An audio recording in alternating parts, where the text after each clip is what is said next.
Please give us news, Game Freak. We're less than a month from release and we know nothing. Please, show us anything.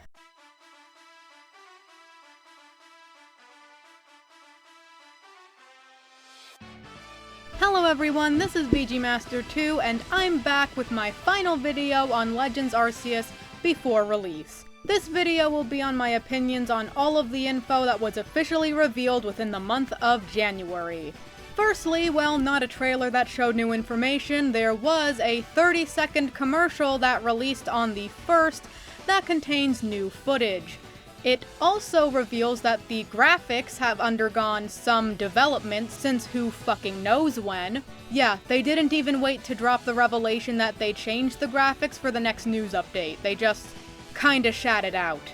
It looks marginally better. It's definitely less washed out and more vibrant, but it still looks worse than, say, the newest FNAF game that was made by less than 30 people, or new Pokemon Snap, or most games on the Wii U, let alone Switch, or even Wii Sports Resort. Effectively, it's still shit, it's just slightly less shit. There was also a commercial with Christina Aguilera and her family playing some Switch shit, which correlates to an article released half a month ago that revealed that she and her daughter actually got to test out the game early. It showed a little bit of footage too, including a look at how experience works. It's basically the same as Sword and Shield. Everyone gets experience at the same time, highest level gets smallest amount, lowest level gets highest amount. I'm not entirely pissed at most likely mandatory full party experience because this is a spin-off game that doesn't matter and is already destroying most of the other normal conventions of the main series, so why not? On the 6th, there was a Japanese overview trailer that showed 6 minutes of gameplay, yet managed to not only have no information, but also managed to show basically nothing new except a few tidbits in text boxes that I can't understand because I don't speak Japanese. Unfortunately, that's also the most gameplay footage we've gotten of the game, which only tells you how much of a sad state this motherfucker is in when it comes to marketing. So even though time is precious, they've barely revealed anything about this game, and people are rightfully pissed that Pokemon Company allowed the Sinnoh remakes to be sabotaged and sacrificed for this game and need to be sold on it or else they'll supposedly, hopefully, leave the series. The first week of January passed with no real official news, and at this point, we're starting to get into prime Nintendo leak and data mine season. So, that's already looking pretty fucking bad. The next week begins with nothing official, but with musings of upcoming leaks. There's a literal 1-minute English trailer that reveals nothing new with barely any new footage that probably exists only to remind you that the game even exists. At this point, we're a few days less than going an entire month without any new official announcements. On the 12th, they released another trailer with basically nothing, but 1 second of new footage and nothing else. These people are insistent on not showing us anything, and historically, that usually means that the game is a horrible, shitty, unfinished, buggy mess. So that doesn't bode well at all. I'm sure there are some people who thought that there would be a massive Pokemon Presents to give a fuck ton of info on this game, as well as talk about some other shit, as there have been musings of Pokemon Sleep not being dead and thrown into the pits of hell like it should be, and actually maybe coming out and having Pokemon Go connectivity. It's not that it isn't possible at this point, there's still 2.5 weeks until release. However, the closer we get to the release date, the higher the chance of the game just getting leaked onto the internet and data mined. And they seem to know that because apparently they just recently randomly reduced the amount of space needed from 13 gigabytes to 6 gigabytes, according to the eShop, which implies a situation just like Budspa, where the game is shipped incomplete and needs a patch for all content, which is just about one of the worst things you can do after discovering just how fucking dogshit Budspa was. The only other explanation is that, at the last minute, They managed to gain the code compressing skills of a god, and they actually managed to reduce wasted space, which, what are the chances they did that? Also, the lack of info is making this video look really fucking worthless, but those of you who subscribed probably did so because you liked hearing me shit on Game Freak anyway, so I guess there's that. But finally, one day later on the 13th, we finally got a trailer, with the game still not having leaked no less. And, to my surprise, it actually contains gameplay and not just the same 5 scenes over and over. It's 13 minutes long, too. Wow, Game Freak, you fucking spoil us. Well, I guess I'll go through all of it since it's basically my job, and also I've been complaining about the lack of info, so might as well, this is what I get. The trailer, or what they call First Look, which is rich since this has been basically our only look and the game comes out in less than a month, begins with footage we've seen a million times before. Thankfully, they quickly get into new footage, but they only have, like, 1 second of footage for 3 other areas, and don't even attempt to disclose what they're called. They only name-drop Obsidian Fieldlands, which we've known about since the game was fucking announced almost a year ago. There's barely any life in the immediate area, but you can see some Bidoofs fairly far off in the background, so the rendering distance isn't all that bad. But then there's a guy that phases into existence even though the ledge he was on was already rendered, so I don't fucking know. It then shows the player as it heads to different materials and picks them up and/or uses its Pokemon to break them and then pick up the remains, which you can also get from catching Pokemon. While we hadn't seen all of the examples, we did already have footage of gathering some items, so there's really nothing new there. It basically just looks like Monster Hunter 2, which is something they've claimed but never really showed before, even though that excuse was given when talking about how the game isn't open world, despite taking place on one interconnected landmass that we have previously been able to explore most of in the original games. It shows a crafting thing at base, which we already knew about, and thus begins Section 1, Wild Pokemon. We basically know most of this already. The type of Pokemon you can find in a given area are dependent on time and weather, some of them react differently to you, some of them you can yeet a ball at, and some you have to battle. The latter of which isn't exactly executed as flawlessly as they'd like. It's basically, if a Pokemon that is quote-unquote aggressive sees you, then it magically deflects all your balls somehow, meaning you either have to leave and come back or battle it.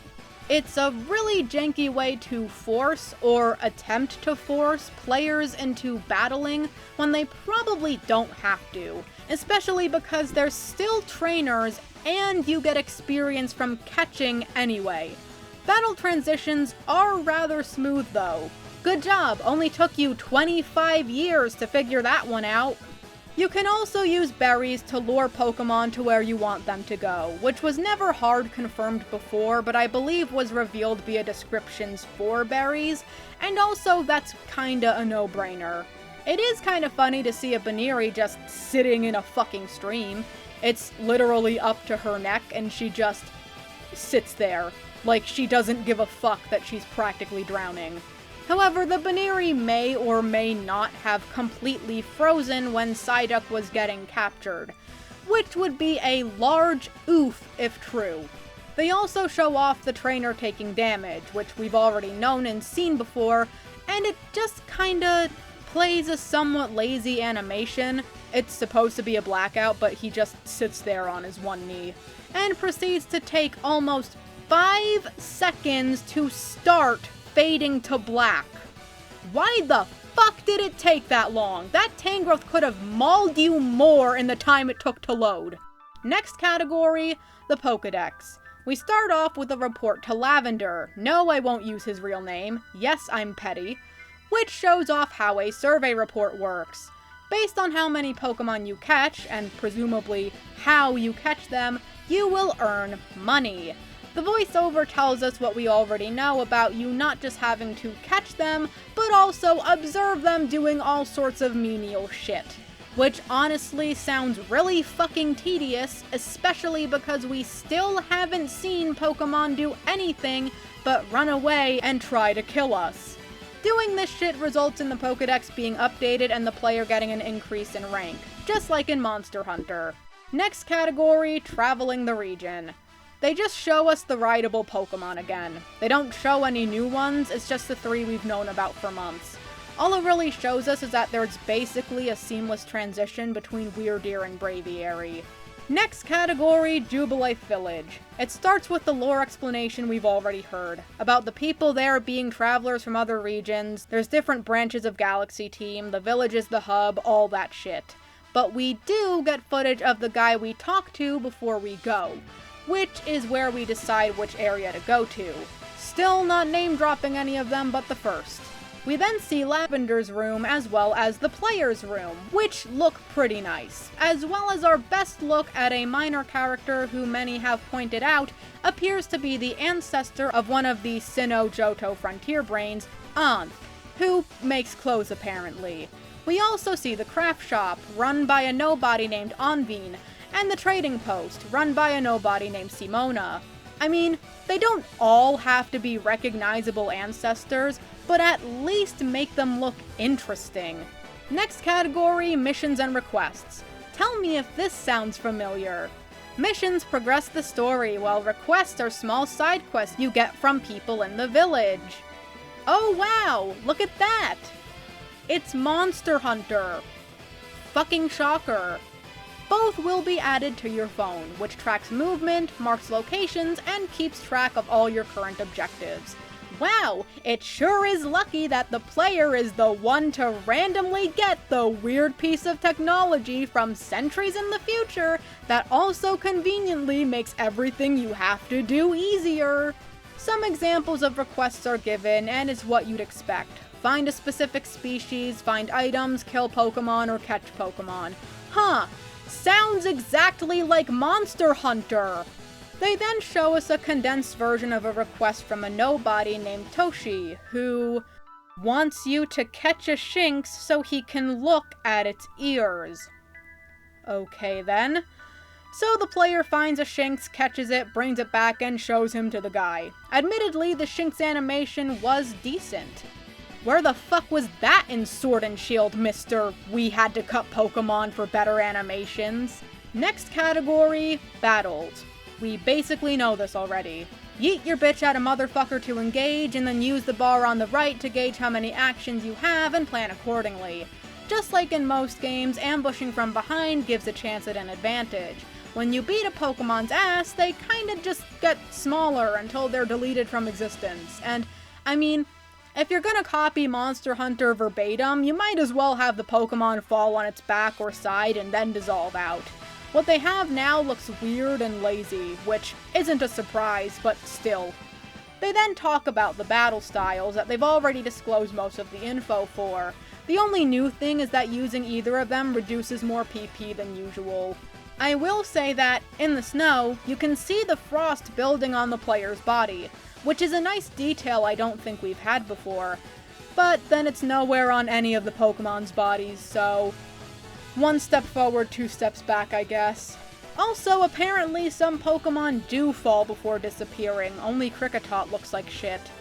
It also talks about Alpha Pokemon, and it doesn't really disclose anything new. It's basically that the Pokemon are impervious to automatic capture and need to have their shit kicked in for you to be able to catch them. Also, there were Pokemon in the background before battle, and they just disappear when the battle starts, which I guess that's why the battle begins with a zoom in. It's not as bad as it could be, but it still destroys your immersion once you notice it. Anyway, next category, customization. You can customize clothes and hair. Nothing we haven't seen before in most games with some customization features in the last 20 years. Next and last category, nobles. Nothing we haven't heard before. There are nobles that you have to calm down by yeeting bombs of food at their faces and then kicking their shit in when they graciously let you. It shows Cleavor, and only Cleavor, meaning that he's still the only one they're showing off. The only thing of note worth mentioning is that they've seemed to turn Stealth Rock into a damaging move, which I guess is interesting and potentially means big changes for other things, but of course they don't talk about that! And that's it for that trailer. No new areas were shown in detailed or named, no new Pokemon forms, no new characters, no, I'm not counting the OCs in the town since they're not even mentioned in the trailer and don't have official art, and no new bits of the story. It's just regurgitating what we've already known with new footage that I'd argue is overdue, especially since it's just basic gameplay in the same area they've shown a million times, and more confirmation that it's basically Monster Hunter with a Breath of the Wild paint. You know, instead of just being Breath of the Wild, which makes it weird because Monster Hunter Rise is basically this game, but it looks better. The areas aren't all connected in one region like this is, so it makes sense to have separate missions in separate areas. The mechanics are consistent and make sense, and there's more and better interactivity with the world. These people managed to tell us basically nothing in over 1,000 words, which is kinda impressive, but also doesn't help us whatsoever. Whatever, there's still 2 weeks left, I guess. If they give us weekly news, it might be okay. I mean, the game will have leaked by then, but at least it'll look like they give a shit about the marketing. I mean, all this gameplay preview does is make me want to play Monster Hunter. Later that day, biggest bitch and sabotager of Sinnoh, or just the entire series in general, himself, Junichi Masuda, tweeted out that he was at the Pokemon Company's office, which is only significant because that apparently means, according to some untrustworthy strangers online, that he's recording something for a Pokemon Presents. I have no idea if that's true or when the Presents would be released, but it might be for Legends Arceus, so it might be worth mentioning. I think it's possible to be for Legends Arceus, since theoretically the live-action segments are easy to record, aren't that long, and are maybe saved for last, with the footage for the games and shit likely having been recorded and quite possibly edited already. I don't think that they'd make it for the 26th anniversary, since that's still a whole last month and a week away, and they normally don't have presents on an anniversary when no main series game is released. The Sword and Shield DLC was announced in January 2020, while Zarude was announced on the anniversary. This means that it's either not for then, or it's a hint that Gen 9 is actually coming this year, which I hope not, because then half of Game Freak's already overworked, incompetent staff will be under so much more pressure than usual, they might actually drop dead. But we have to talk about the possibilities. Nothing happened until the 18th, where Taiwan or somewhere uploaded a 360 degrees video on in-game footage of the player riding on the 3 ride Pokemon. It didn't make the graphics look any nicer, but it confirmed that there was, at least supposed to be, a smooth transition between all of them. But then the video was taken down. Doesn't matter though, because the 18th is also when the game finally started leaking. Of course, the person who started leaking it fucking doxed himself like a retard and quickly stopped, but we also found out that other copies were floating around, so there's still info on the horizon. In fact, another person got it later that night. You better believe I consumed all of those juicy deets, but I'm not gonna spoil anything. Don't worry. I'm just gonna say, when you see all of the new designs, you're gonna understand why they didn't reveal any of them. Although admittedly, those were leaked on the 19th. Speaking of the 19th, the 360 video was re-uploaded then. Dunno why it was deleted in the first place. Nothing else official occurred for the rest of that week, meaning that they only have a week to tell us anything new about the game. They could pull a Butzpah and accept that it got leaked and give us the day 1 patch earlier than day 1, because, oh yeah, there's still those unaccounted, at most, 7 gigabytes that are supposed to be in this game and aren't yet, so who the fuck knows what that entails. But there's only a week left, so they might just drop a last-minute trailer on Wednesday and pretend it never happened. I'm only going to be covering up until Wednesday, cause I need time to edit this video, so if anything gets announced Thursday, I'm fucked. Not that it matters, since everything's already fucking circulating the internet, but, you know. Well, the 24th begins, and with about 120 hours remaining until release, One would almost hope there would be daily news, but what a surprise, nothing was revealed, starting off strong. The English overview trailer came out, but basically was a translated version of the Japanese one from weeks ago, and was so unimportant that Cerebi didn't even report that it was a thing. A day later, 96 hours remain, and they actually released a trailer. With nothing new but silhouettes of the final evolutions of the starters. And just like I theorized, they really did say fuck you to the real Sinnoh starters, Chikorita, Totodile, Snivy, Tepig, Litten, and Popplio, because if you somehow didn't know by now, they have Hisuian forms, meaning these starters will just always have something extra unless they decide to give the rest of the Gen 2, 5, and 7 starters something in Gen 9. They didn't reveal what they actually look like, cause they're a bunch of pussies, but it's out on the internet so you can literally just Google it. Since they're pussies, I won't spoil the actual designs, but I will just say that whatever you're expecting them to look like, they will look shittier than anything you've ever imagined. Just like with Voltorb, Game Freak managed to make designs that are somehow worse than almost every fan-made interpretation. And that's even from before it was rumored up the ass that they would be happening. Also, they said this is the final trailer, so I guess that means my job is done. At least it would be if I believed them, but I don't, so I'm waiting until tomorrow anyway. Oh wow, what a surprise! Nothing! Even if they were telling the truth, it doesn't matter since when do they announce shit anyway? It's more of a coincidence than confirmation of the truth. But I guess that means my job really is done. Legends Arceus is officially coming out tomorrow. Or today. Or maybe it came out a fucking week ago from me being so late like I usually am. All I know is that it's going to sell well because even though the Pokemon companies sabotaged and sacrificed the Sinnoh remakes just to make an experiment that they didn't have to make and shouldn't have made, that's actually just a Monster Hunter ripoff that wears a Pokemon skin that wears a Breath of the Wild skin, retards are gonna buy it anyway because of brand recognition, and the leaks gave everyone recency bias, confirmation bias, and FOMO, so fucking rip, Pokemon franchise, it was nice knowing you. Except it wasn't since 2016. Anyways, with that being said, I'm VG Master 2, and I hope to see you next time.